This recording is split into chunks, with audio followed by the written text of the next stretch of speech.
Very good morning, my name is Amol okay. और आज हम देखने वाले वीडियो नंबर 4 बायोमोलिक्यूल्स। ठीक है,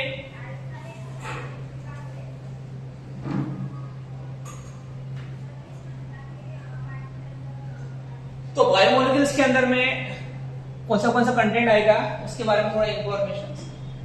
तो बायोमोलिक्यूल्स के अंदर में आने वाला है कार्बोहाइड्रेट आएगा, प्रोटीन आएगा, न्यूक्लिक एसिड, विटामिन्स और एंजाइम्स। ठीक है, ये मोस्ट इंपॉर्टेंट पार्ट होगा। इसके अलावा हमारे पास में मिनरल्स हो सकते हैं, वाटर मॉलिक्यूल का स्टडी हो सकता है और हार्मोन्स का भी स्टडी हो सकता है। लेकिन वो पोर्शन हमारे लिए थोड़ा रेयर है। मोर इंपॉर्टेंट पोर्शन जहाँ पे क्वेश्चंस बनते हैं, चाहे नीट हो चाहे जेडब्ल्यू हो, तो ये पोर्शन हमारे पास में रहेगा। मीनिंग लेसन का क्या है? बायोमोलिक्यूल्स। बायो का मतलब होता है लिविंग। तो ऐसे मॉलिक्यूल जिसके होने के कारण में कोई भी बॉडी लिविंग कहलाएगी, तो उसको बोलते हैं बायोमोलिक्यूल्स। तो बायोमोलिक्यूल्स में पहला वर्ड जो आता है वो बनेगा हमारे लिए कार्बोहाइड्रेट। अब कार्बोहाइड्रेट के बारे में डिटेल में देखना है हमें।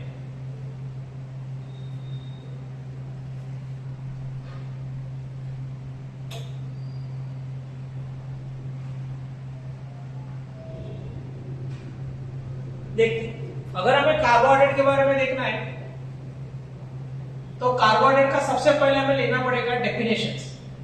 वो देखेंगे डेफिनेशंस क्या आएगा। तो शुरू में जो डेफिनेशंस था वहां पे हम सिंपल इसका मीनिंग समझते थे।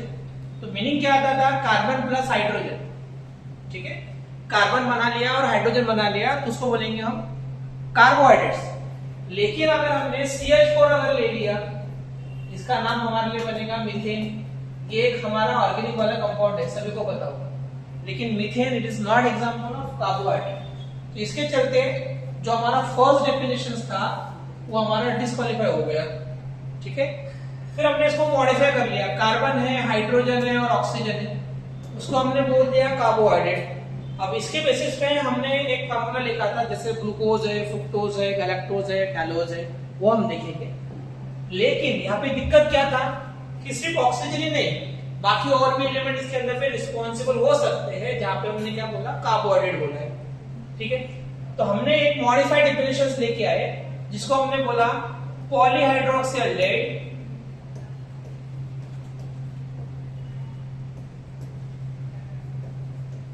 And polyhydroxy ketone.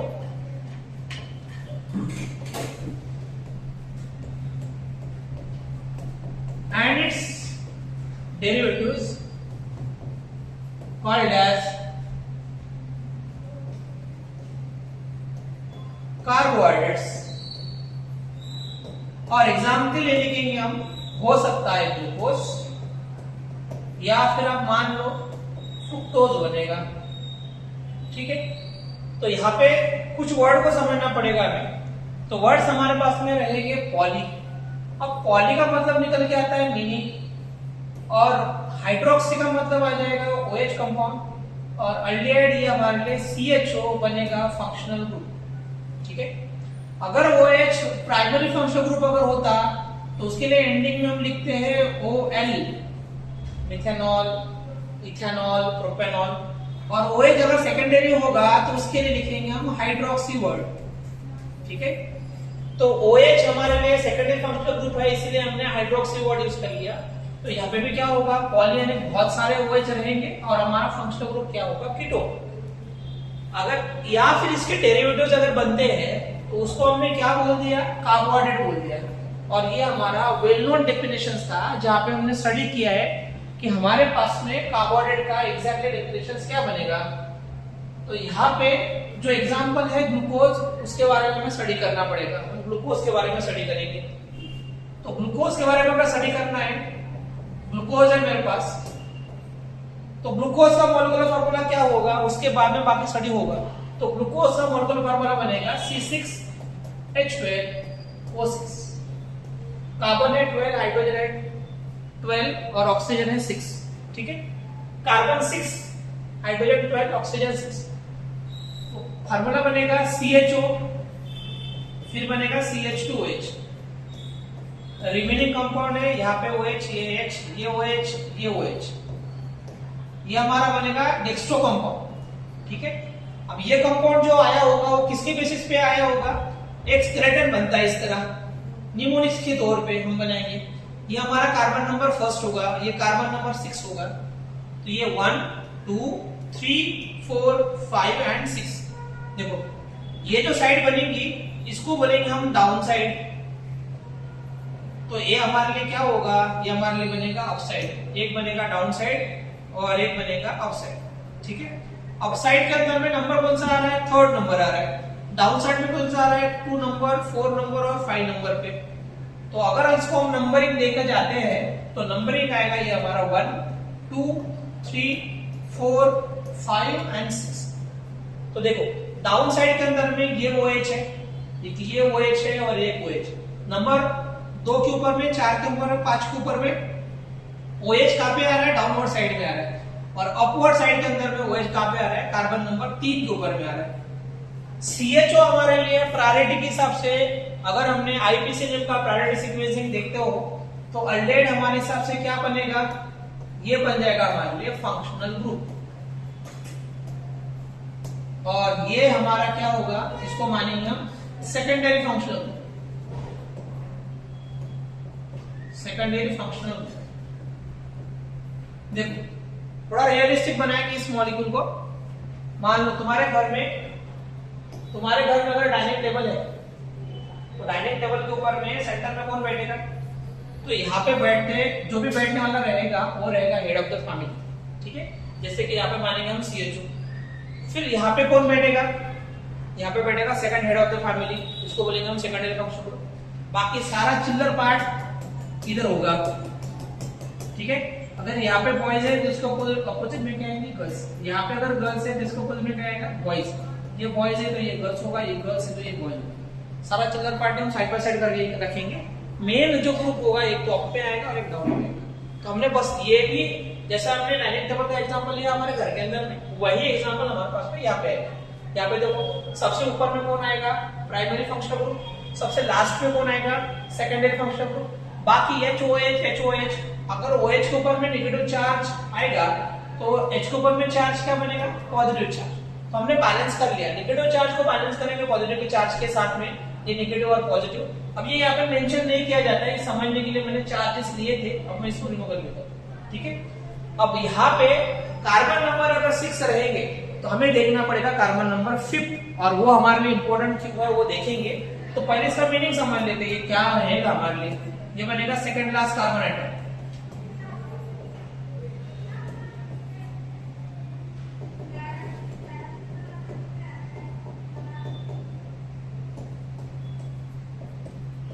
Second last carbon atom हो जाएगा ये।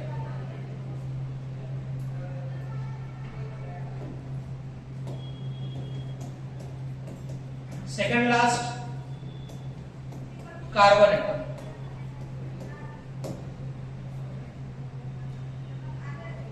ये बनेगा हमारे लिए सेकेंड लास्ट कार्बन। देखो ग्लूकोज का मॉलिक्यूलर फॉर्मूला हमने निकाला C6H12O6, उसके बेसिस पे हमने स्केलेटल स्ट्रक्चर ड्रॉ किया है जहां पे हमें H और OH देखने के लिए कंपाउंड जो बना हमारे लिए, इसको बोलेंगे हम डेक्स्ट्रो कंपाउंड। क्या आएगा ये, डेक्स्ट्रो कंपाउंड हमारे पास में आएगा। अभी इसी कंपाउंड को हमें क्या करना है, हम इस कंपाउंड को यहां से उठाएंगे,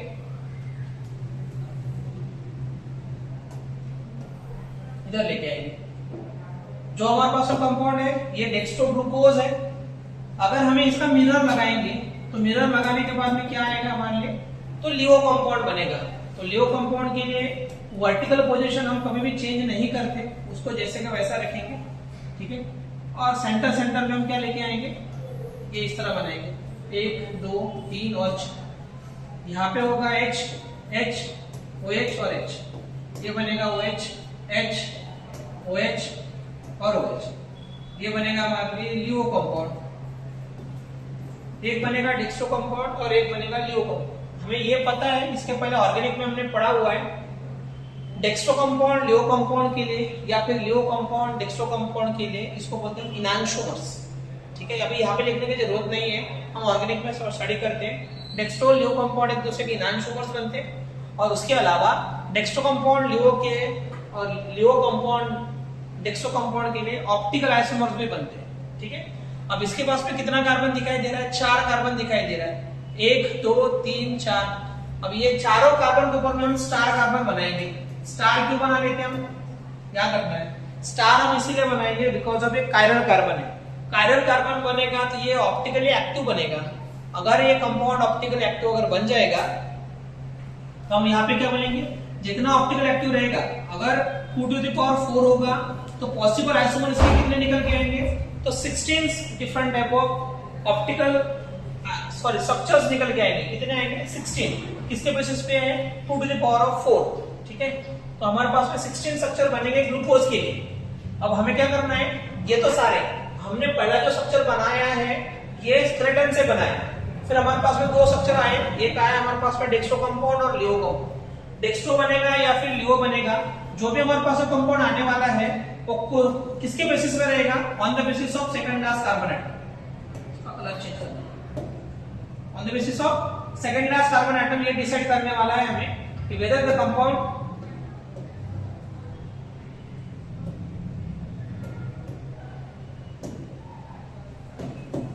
ठीक है, ये हमारा सेकंड क्लास कार्बन रिस्पॉन्सिबल होगा डेक्स्ट्रो कंपाउंड के लिए और लियो कंपाउंड के लिए।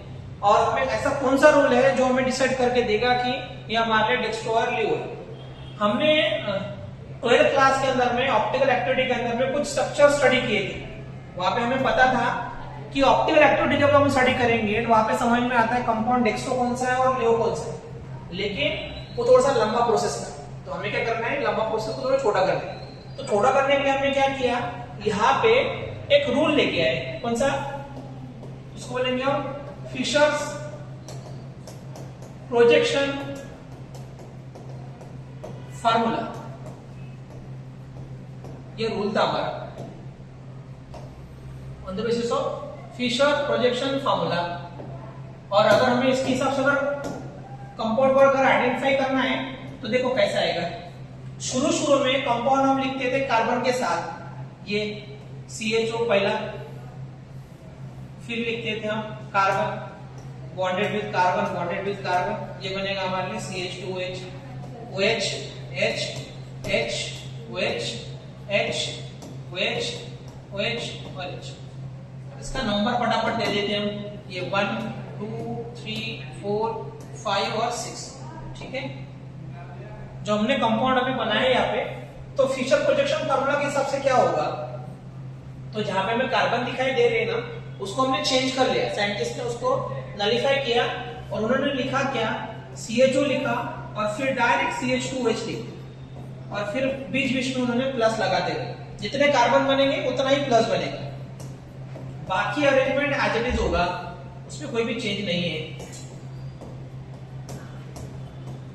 ठीक है, तो ये हमारा डेक्स्ट्रो कंपाउंड है, उसकी बेसिस पे हम लियो बना पाएंगे। और ये सारे कंपाउंड कौन से बनेंगे? ओपन चेन कंपाउंड्स बनेंगे। क्या बनेगा? ओपन चेन कंपाउंड बनेगा। अब इसके रूल्स क्या क्या बनेंगे, तो हमें कार्बन की जगह प्लस लिखना है, रूल नंबर 1। जितने प्लस बनेंगे उतने ही हमारे ग्लूकोज के अंदर में कार्बन होंगे। एक फंक्शनल ग्रुप होगा, सेकेंडरी फंक्शनल ग्रुप का जो भी हमारा फंक्शनल ग्रुप है, प्राइमरी है या फिर सेकेंडरी है, उसके कार्बन को हम चेंज नहीं करते। जो हमारा जहाँ पे पॉजिटिव चार्ज और नेगेटिव चार्ज लगा होगा उसी कार्बन को हम चेंज करेंगे, रूल नंबर 1। रूल नंबर 2 क्या है कि सेकेंड लास्ट कार्बन एटम हमारे लिए रिस्पॉन्सिबल है।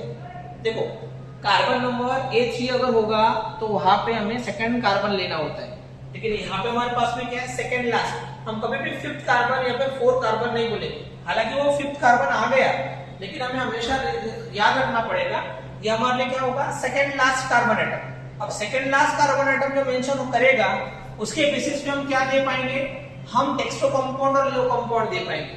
तो साइंटिस्ट क्या बोलता है, डायरेक्टली आइडेंटिफाई करने के लिए उन्होंने बोला है कि 5th कार्बन के ऊपर में डाउन साइड में अगर नेगेटिव चार्ज अगर होगा तो उसको बोलेंगे कॉल्ड एज डेक्स्ट्रो, और अप साइड के अंदर में अगर नेगेटिव चार्ज अगर होगा तो उसको बोलेंगे हम लियो।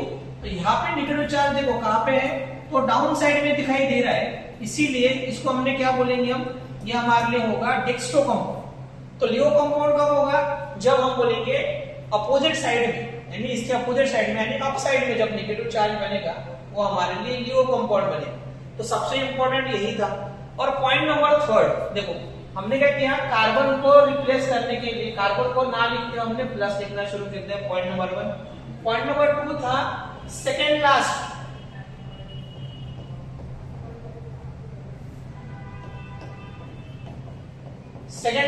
Carbon atom responsible for dextro and Leo compound, ये इंपॉर्टेंट है सेकेंड लास्ट। और सबसे इंपॉर्टेंट जो पॉइंट हमारा आएगा वो बनेगा एनोमेरिक कार्बन। एनोमेरिक कार्बन, इसके बेसिस पे भर भर के क्वेश्चन है, समझना पड़ेगा हमें एनोमेरिक का क्या मतलब है। हम ना सिंपल अगर समझना है एनोमेरिक का मतलब क्या होता है, तो एनोमेरिक का मतलब होगा ऐसा कार्बन जो फंक्शनल कार्बन हो। अगर अल्डेहाइड अगर होगा तो यहाँ पे फंक्शनल कार्बन कौन सा होता है, तो फर्स्ट कार्बन होगा। और अगर हमारे लिए कीटोन अगर होगा तो वो हमारे लिए सेकंड कार्बन बनेगा। अब अल्डेहाइड के अंदर में फर्स्ट कार्बन है, इसको याद रखते हुए इसको बोलेंगे हम टर्मिनल फंक्शनल ग्रुप, और ये बनेगा हमारे लिए नॉन टर्मिनल फंक्शन।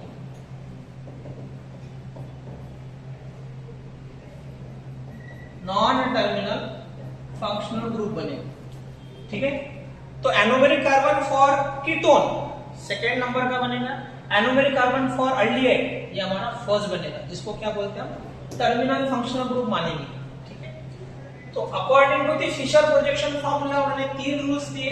एक उन्होंने बोला कार्बन ना लिखते हुए प्लस लिखना है, दूसरा उन्होंने बोला है कि second last carbon atom responsible होगा डेक्स्ट्रो कंपाउंड और लियो कंपाउंड के लिए, और रूल नंबर 3 उन्होंने बोला है कि एनोमेरिक कार्बन के लिए अल्डेहाइड के लिए कार्बन नंबर फर्स्ट हमेशा रहेगा, और कीटोन के लिए हमारे सेकंड कार्बन हमारे एनोमेरिक कार्बन बनेगा। अब एनोमेरिक कार्बन का मतलब क्या होता है, एनोमेरिक कार्बन का मतलब होता है फंक्शनल कार्बन। एनोमेरिक किसको बोलेंगे हम, फंक्शनल कार्बन के लिए हम एनोमेरिक कार्बन बोलेंगे।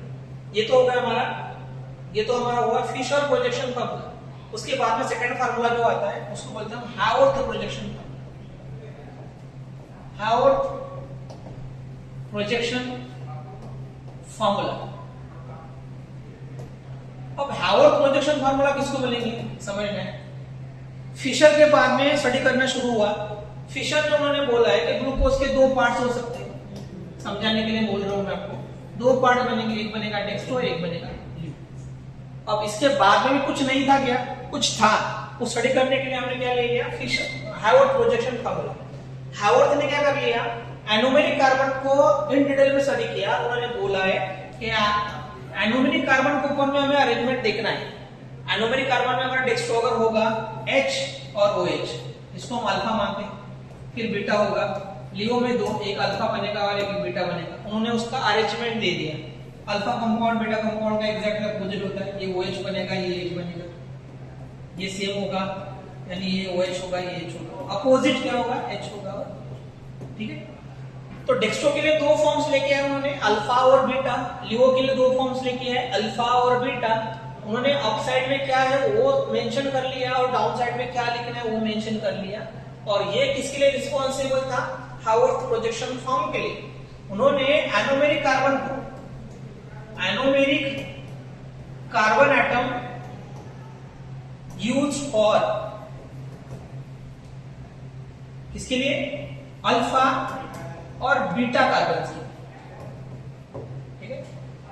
तो क्वेश्चन ये होगा कि एनोमेरिक का जो कंसेप्ट है बेसिकली किसने दिया था, तो ऑप्शन ए हो सकता है हावर्थ और ऑप्शन बी हो सकता है फिशर, ठीक है। तो ऑप्शन डी भी हम ले सकते हैं, both A and B. C option जो भी नन ऑफ जो भी लेना है वो ले सकते हैं, ठीक है। आपको आंसर कमेंट्स में देना। देखो उसके बाद में क्या करेंगे हम, डेक्स्ट्रो कंपाउंड के अंदर में अरेंजमेंट देखना है और लियो कंपाउंड के अंदर में अरेंजमेंट देखना है। एक चीज याद रखनी है, फिशर प्रोजेक्शन फार्मूला जो भी आया था वो ओपन कंपाउंड्स के लिए दिया गया है, और हावर्थ प्रोजेक्शन फार्मूला जो दिया हुआ है वो क्लोज साइक्लिक कंपाउंड के लिए दिया हुआ है, क्लोज साइक्लिक स्ट्रक्चर्स के लिए दिया जाता है, ठीक है।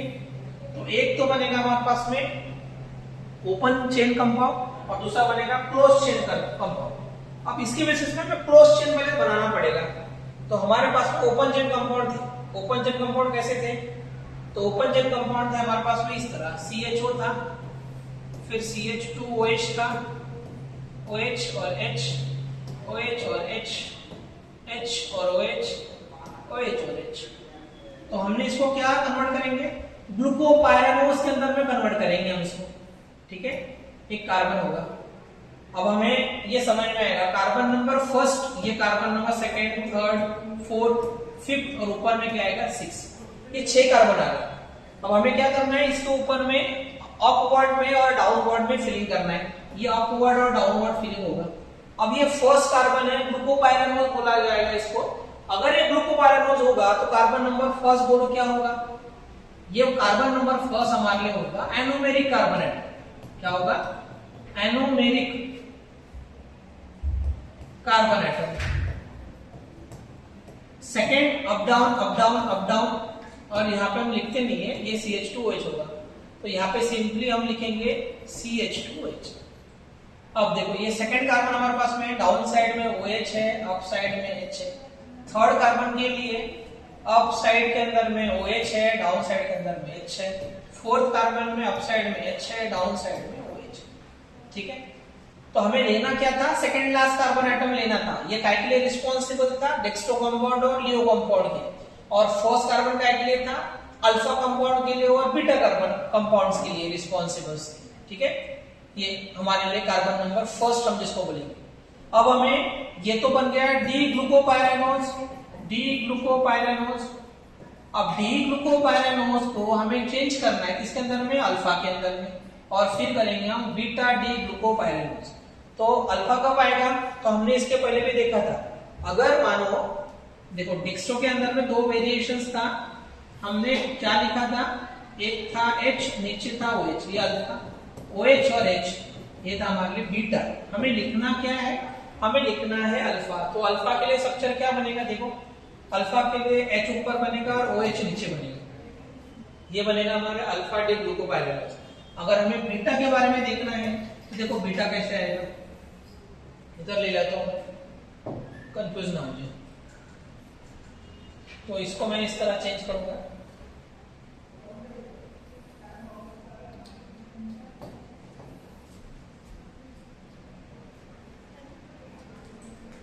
देखते हैं यहां पे क्या होगा, ऊपर में बनेगा OH और नीचे में क्या बन जाएगा, नीचे में बनेगा H। इसको क्या बोलेंगे, अल्फा ना होते हुए ये हमारे लिए बीटा। तो देखो हमने कितना चेंज किया है, सिर्फ हमने यही पोजीशन चेंज किया, remaining position as it is है। अल्फा और बीटा के लिए सिर्फ एनोमेरिक का जो पोजीशन है वो अपने को चेंज करना पड़ेगा, रिमेनिंग पोजीशन हमारे लिए सेम होगा। हमें अगर सब पोजीशन ऊपर नीचे अगर करना है तब हम कब आएगा, डेक्स्ट्रो कंपाउंड में और लियो कंपाउंड में चेंज होगा, क्योंकि ये जो कंपाउंड है इसके एग्जैक्टली मिरर कब बनेगा, जब हमें लियो बनाना होगा। फिर लियो के लिए अल्फा बीटा का पोजीशन भी अलग होगा, डेक्स्ट्रो का अल्फा यानी लियो का बीटा, और डेक्स्ट्रो का बीटा यानी लियो का अल्फा, ठीक है। तो ये तो हमारे 2 रूल्स हो गए। तो 2 रूल्स होने के बाद में हमें समझ में आया, मोटा मोटा इन्फॉर्मेशन आया, ग्लूकोज होता कैसे, ग्लूकोज का स्ट्रक्चर कैसे बनेगा, ओपन चेन कैसे बनेगा, ग्लूकोपायरानोज कैसे बनेगा, ठीक है। इसके आगे हम चलते हैं, एक और स्ट्रक्चर हमें स्टडी करना पड़ेगा। वो जो स्ट्रक्चर होगा वो बनेगा, एक तो हमारे पास में ग्लूकोज है और एक हमारे पास में गैलेक्टोज है, एक हमारे लिए गैलेक्टोज, ये ग्लूकोज है और गैलेक्टोज है। तो याद रखना है, एक वर्ड यहाँ पे आता है ईपीमस, ईपीमस इंपॉर्टेंट है। ईपीमस का मतलब क्या होता है, मानो अरेंजमेंट ऑफ ग्लूकोज में और गैलेक्टोज के अंदर में अरेंजमेंट सेम है, सिर्फ एक अरेंजमेंट का वेरिएशन अगर आता है तो उसको बोलते हैं ईपीमस, और ये कार्बन नंबर 4 के ऊपर में होगा। देखो ग्लूकोज के लिए हमने क्या बनाया है, ग्लूकोज ये इस तरह होता है, ये बार बार मैं ड्रॉ कर रहा हूं इसीलिए कि यहाँ पे कॉपी पेस्ट वाला आइटम नहीं है।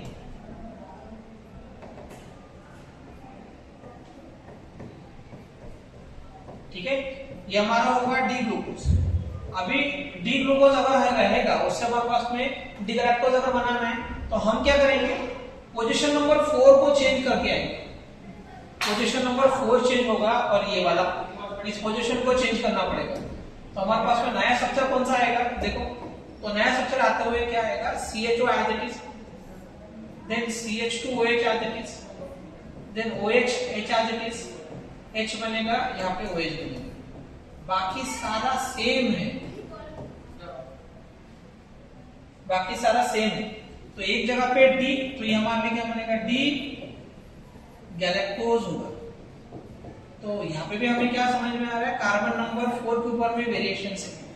तो कार्बन नंबर 4 ग्लूकोज और गैलेक्टोज के लिए क्या बनेंगे, इपीमर्स बनेंगे। इपीमर्स का मतलब क्या है, वेरिएशंस सिर्फ एक पोजीशन पे अगर आता है तो उसको बोलते हैं कॉल्ड एज इपीमर्स। ये टर्मिनोलॉजी इंपॉर्टेंट था जो मैंने ले लिया। उसके बाद क्लासिफिकेशंस करना है हमें।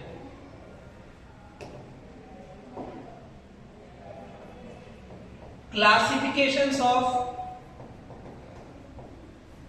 क्या आएगा, कार्बोहाइड्रेट्स आएगा, क्योंकि हम पहला मॉलिक्यूल कार्बोहाइड्रेट्स ही पढ़े। तो एक आता है शुगर और दूसरा आता है नॉन शुगर। तो शुगर का मतलब क्या होगा, शुगर में दो पार्ट्स आते हैं, एक आएगा मोनोसैकेराइड्स और दूसरा आएगा ओलिगो सैकेराइड्स। और नॉन शुगर में क्या आता है, पॉलीसैकेराइड्स, पॉलीसैकेराइड्स, ठीक है। अब मोनो का मतलब क्या होता है, एक सैकेराइड का मतलब क्या होता है, शुगर पार्ट्स। अगर एक ही शुगर पार्ट है जिसको हम ब्रेक डाउन नहीं कर सकते हैं, उस पार्ट को बोलेंगे हम मोनोसैकेराइड। ओलिगोसैकेराइड का मतलब क्या होता है, शुगर पार्ट कितना होगा, 2 से 10 तक हो सकता है, ठीक है। और पॉलीसैकेराइड का मतलब क्या होता है, मोर देन 10। जहां पे मोर देन 10 शुगर पार्ट्स अगर मिलते हैं हमें तो उसको बोलते हैं कॉल्ड एज पॉलीसैकेराइड्स, ठीक। तो मोनोसैकेराइड जो हमारे पास में आया है तो वो दो हिस्सों में डिवाइड हो जाएगा। एक बनेगा हमारे लिए अल्डोजेस और एक बनेगा हमारे लिए कीटोजेस। अल्डोजेस क्यों, बिकॉज ऑफ फंक्शनल ग्रुप यहाँ पे CHO होगा और यहाँ पे functional group RC double bond O आदि R। इसका मतलब है कीटोन बनेगा, एक जगह पे बनेगा अल्डेहाइड और एक जगह पे बनेगा कीटोन। अल्डोजेस के अंदर में A3 होगा। देखो A3 का मतलब मैं समझाऊंगा आपको, शॉर्टकट लिख रहा हूं मैं, थोड़ा सा टाइम कम है हमारे पास, नहीं तो वीडियो बहुत लंबा हो जाएगा। A3 का मतलब अल्डोट्रायोजेस होगा और K3 का मतलब होगा कीटोट्रायोजेस। अल्डोट्रायोजेस के एग्जांपल के तौर पे अगर देखने हमें K3, K4, K5 और K6, ये बनेगा हमारे लिए अल्डोट्रायोजेस।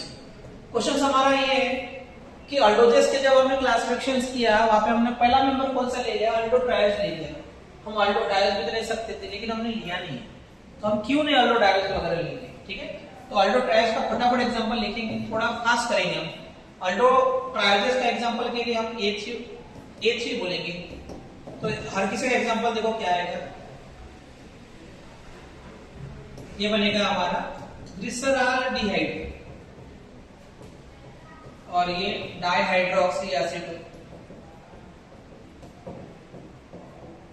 ये बनेगा हमारा इरिथ्रोज और ये बनेगा हमारा इरिथ्रोलूज, ये बनेगा हमारे लिए राइबोज और एराबिनोज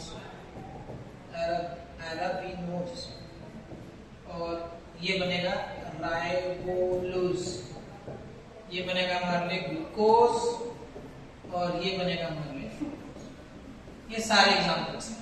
कोई एक एग्जांपल देखता हूं मैं इसमें से, पहले एग्जांपल लिख लेते हैं हम, फिर बाद में हर किसी को डिटेल में स्टडी करेंगे। देखो ओलिगोसैकेराइड्स में 2 से 10 आ रहे हैं, 2 अगर होगा तो उसको बोलेंगे हम डाइसैकेराइड्स। यहाँ पे मैं ना समझने के लिए चार्ट भी बना के रखा है। देखो मोनोसैकेराइड में 2 क्लास, अल्डोजेस, कीटोजेस, अल्डोट्रायोजेस, अल्डोटेट्रोजेस, अल्डोपेंटोजेस, अल्डोहेक्सोजेस। फिर हमने इसका एग्जांपल लिया है glyceraldehyde, dihydroxy acetone, erythrose, erythrulose, ribose, arabinose, ribulose, यहाँ पे आएगा ग्लूकोज और फ्रुक्टोज।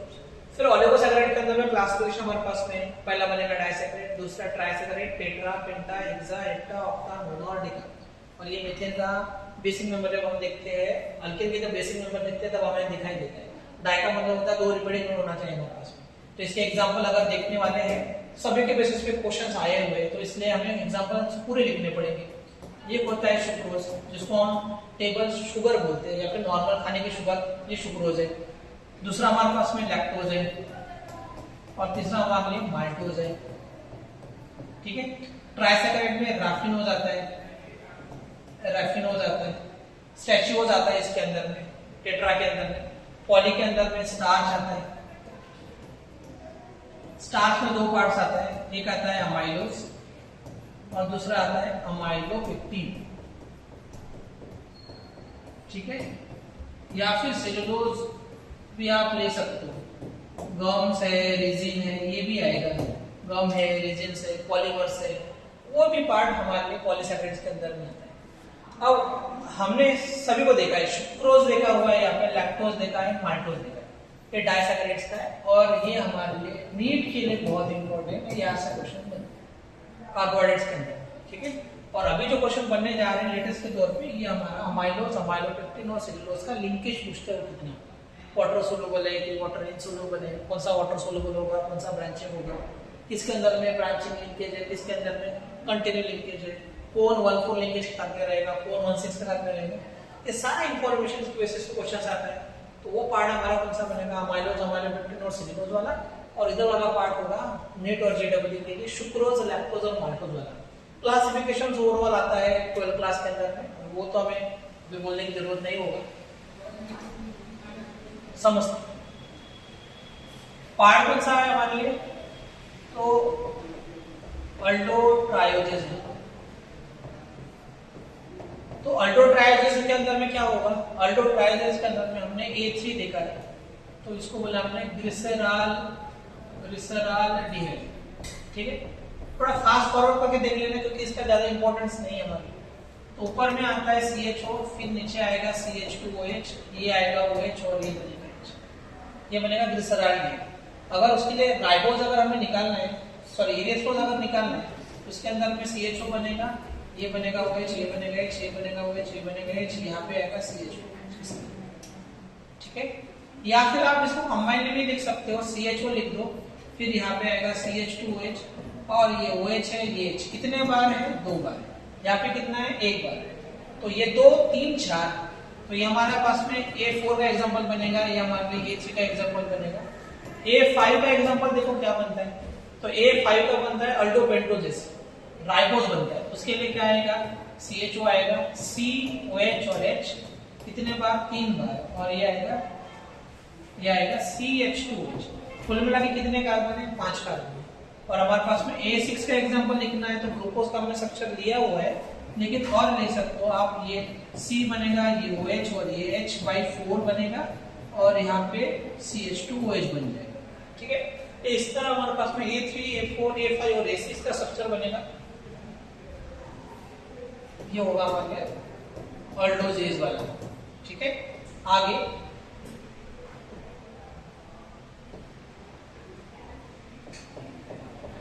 कीटोजेज अगर लिखना है, तो कीटोजेज में क्या आता है, K3 होता है, K4 होगा, देन K5 होगा और K6 होगा।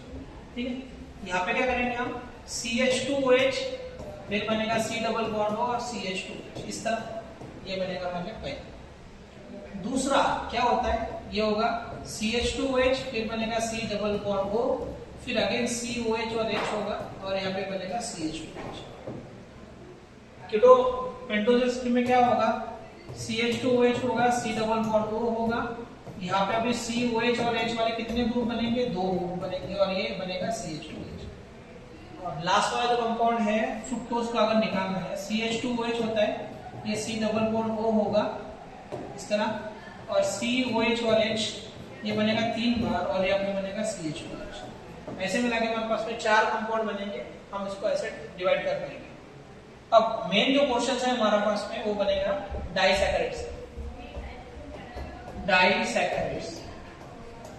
अब डाइसैकेराइड्स किसका पार्ट है, तो हमें पता है डाइसैकेराइड्स एग्जांपल बनेगा। डाइसैकेराइड्स के अंदर में 3 एग्जांपल्स आते हैं, एक आएगा सुक्रोज, माल्टोज और लैक्टोज। मैं आपको बोल दूं कि अगर राइबोज अगर होगा ना, तो राइबोज हमें कहाँ पे काम करने वाला है, एक तो डीएनए में काम होगा और एक आरएनए में काम आएगा। ठीक है, डीऑक्सीराइबोज न्यूक्लिक एसिड और राइबोज न्यूक्लिक एसिड, तो राइबोज उसके अंदर में काम आएगा। तो हम न्यूक्लियोसाइड क्या होता है, न्यूक्लियोटाइड क्या होता है, डीएनए स्ट्रक्चर क्या बनेगा, आरएनए क्या बनेगा, इसके बेसिस पे क्वेश्चंस आते गए हैं, नेट में आते हैं। बहुत सिंपल क्वेश्चंस आते हैं, बहुत टफ नहीं आते, सिंपल क्वेश्चंस हम कर लेंगे आप। तो डाइसैकेराइड्स के अंदर में एग्जांपल के तौर पे पहला जो आएगा वो बनेगा हमारे लिए सुक्रोज, ठीक है। अब सुक्रोज का जो फार्मूला है डाइसैकेराइड्स के अंदर में क्या आएगा, तो कार्बन बनेगा हमारे लिए 12, हाइड्रोजन बनेगा 22, ऑक्सीजन बनेगा 11, ठीक है। ऐसा बनता है डाइसैकेराइड्स।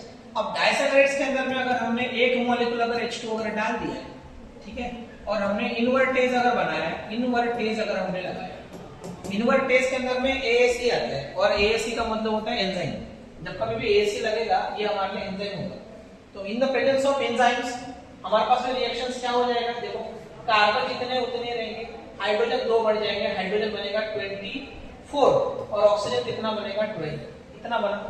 अब इसको हम ना 2 हिस्सों में डिवाइड कर पाएंगे, तो 2 हिस्से हमारे पास में कौन से बनते हैं, एक तो बनता है हमारे लिए ग्लूकोज और एक बनता है हमारे लिए फ्रुक्टोज, ठीक है। तो ग्लूकोज का फॉर्मूला क्या बनेगा, C6 बनेगा, H12 बनेगा, O6 बनेगा। फ्रुक्टोज के लिए 6 बनेगा, H12 बनेगा और O6। अब ग्लूकोज जो है हमने A6 का एग्जांपल लिया था, याद है आपको, और फ्रुक्टोज हमने K6 का एग्जांपल लिया था। तो A6 किसका एग्जांपल है, तो ये हमारा अल्टोजेस का एग्जांपल है, और K6 किसका है, तो कीटोजेस का एग्जांपल बनेगा। इसमें फंक्शनल ग्रुप कौन सा बनेगा, एल्डिहाइड हो जाएगा, और इसमें फंक्शनल ग्रुप कौन सा बनेगा, तो इसमें हमारे कीटोन हो जाएगा, इस तरह, ठीक है। आप इसको अलग अलग फॉर्म्स के अंदर में लिख सकते हो। ये हमारा सुक्रोज का ब्रेकडाउन होगा। हमने क्या कर लिया, एक ही H2 लिया। देखो डाइसैकेराइड्स अगर होगा ना, डाइसैकेराइड्स अगर होगा, इसके अंदर में हमें 1 मॉलिक्यूल्स ऑफ H2 ऐड करना पड़ेगा, तब हमारे पास में ग्लूकोज और फ्रुक्टोज आएगा। अगर ये सुक्रोज होगा तो, ठीक है।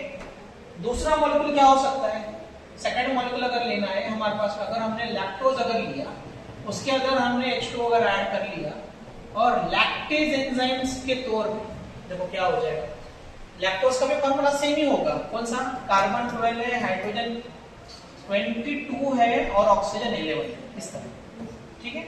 H2 अगर डालने के बाद में क्या बनेगा हमारे पास में, कार्बन 12 जैसे वैसा रहेगा, हाइड्रोजन 24 बनेगा और ऑक्सीजन हमारे लिए 12 हो जाएगा।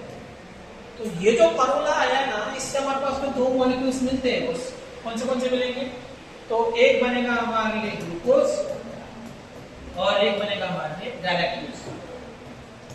गैलेक्टोज बनेगा, ठीक है। और हमें पता है एक दूसरे के क्या होते हैं, ईपीमर्स होते हैं, और कौन से नंबर पे, कार्बन नंबर 4 के अंदर में ईपीमर्स बनते हैं, ठीक है, ग्लूकोज और गैलेक्टोज। ग्लूकोज किसका एग्जांपल है, A5 का एग्जांपल, गैलेक्टोज भी किसका है, तो A5 का ही एग्जांपल होगा हमारे पास, ठीक है। तो हमने लैक्टोज को डिवाइड करने के बाद में क्या मिला, ग्लूकोज मिला और गैलेक्टोज मिला।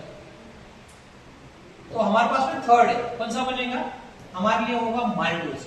तो माल्टोज के अंदर में अगर हमने H2 अगर डाल दिया और हमने एक एंजाइम लिया है माल्टेज, तो हमारे पास में क्या होगा, दोनों मॉलिक्यूल किसके मिलने वाले हैं, ग्लूकोज प्लस ग्लूकोज के मिलेंगे, और इसका फार्मूला अगर कंबाइन करते हो तो कार्बन 12, हाइड्रोजन 24 और ऑक्सीजन बनेगा 12, इस तरह एक बनेगा, दोनों के मॉलिक्यूल ग्लूकोज के बनेंगे। तो हमने क्या सीखा है, तो हमारे पास में अगर सुक्रोज अगर होगा, सुक्रोज को अगर ब्रेक डाउन किया तो ग्लूकोज प्लस फ्रुक्टोज आ जाएगा। अगर हमारे पास में लैक्टोज अगर होगा, उसको ब्रेक डाउन किया तो ग्लूकोज प्लस गैलेक्टोज आएगा। और हमने अगर माल्टोज को अगर हमने ब्रेक डाउन अगर कर लिया तो हमारे पास में ग्लूकोज प्लस ग्लूकोज आएगा। तो आज के लिए इतना ही, हमने डाइसैकेराइड तक पहुंचा है। सेकंड वीडियो में हम ट्राइसैकेराइड से आगे लेंगे। Thank you, have a nice day.